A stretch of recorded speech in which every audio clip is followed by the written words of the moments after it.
안녕하세요, 마블리 식구들. 폭군의 셰프 어떻게 보셨어요? 우리의 지영이는 위기의 순간에도 멋지게 문제를 해결했어요. 고춧가루가 갑자기 사라지며 위기가 발생하자 마블리의 예상대로 지영이는 엄숙수가 담근 쌀머루 와인으로 조선식 비프 부르기뇽을 선보였어요. 그런데 명나라 숙수들도 좀 멋있지 않았어요? 뭐랄까 양국의 정치인들보다 공정하게 페어플레이를 하려고 하고 또 상대방에게 예의를 다 표현하는 모습이 멋지더라고요. 그런데 예고편을 보니 강목주가 폭주를 하기 시작하네요. 갑자기 무슨 이유에서인지 지영이의 뺨을 때려 넘어뜨리기까지 했어요. 아무래도 임금의 사랑을 빼앗기는 걸 견디지 못하는 거겠죠? 두 번째 요리 경합 때 이어는 손을 불편해하는 지영이가 계속 신경 쓰였고 그래서 요리 경합이 끝난 후 지영이를 따로 불러 지영이의 손을 어루만지며 요리 대결에 국가의 중대사를 건 걸 미안해했어요.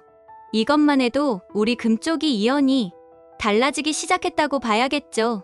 이연이 누군가에게 미안해할 그런 사람은 아니었잖아요.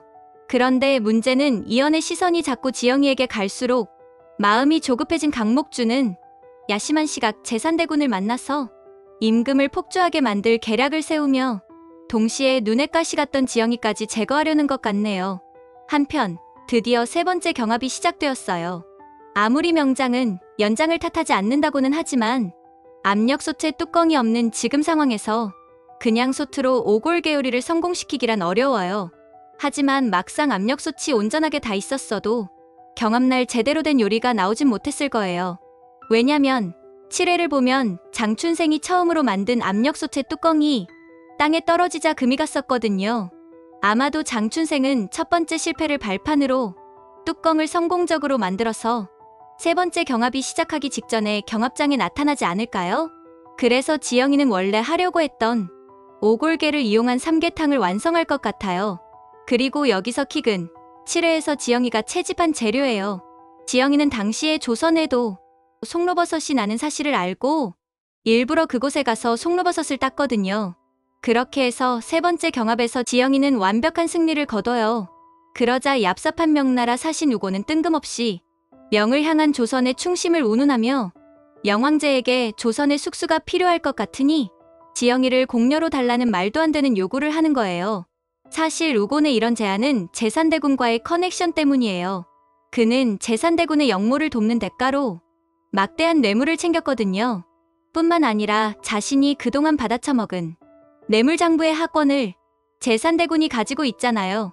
그러니 당장 제산대군을 돕지 않을 수가 없는 거죠. 결국 강목주의 예상대로 지영이라는 이름에 이연은 눈이 돌았고 그대로 명사신의 머리를 박치게 해버려요. 이에 명나라 사신단과 조선의 군인들이 모두 칼을 뽑아 대치를 하게 되죠. 이런 일촉즉발의 순간에 인주대왕대비가 나서서 문제를 수습해줘요. 원작을 살펴보면 인주대왕대비의 아버지는 명나라에서 고위직이었고 또 그녀의 고모들이 차례로 명나라의 황후들이었거든요. 한마디로 그녀의 고모부가 선대 황제들이었던 거예요.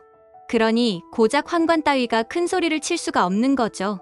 만약 인주대왕대비가 황제에게 직통으로 우곤이 한 짓을 알리면 그동안 우곤이 조선에 와서 황제의 명을 사칭해 막대한 뇌물을 챙기려던 걸 들키고 말 테니까요.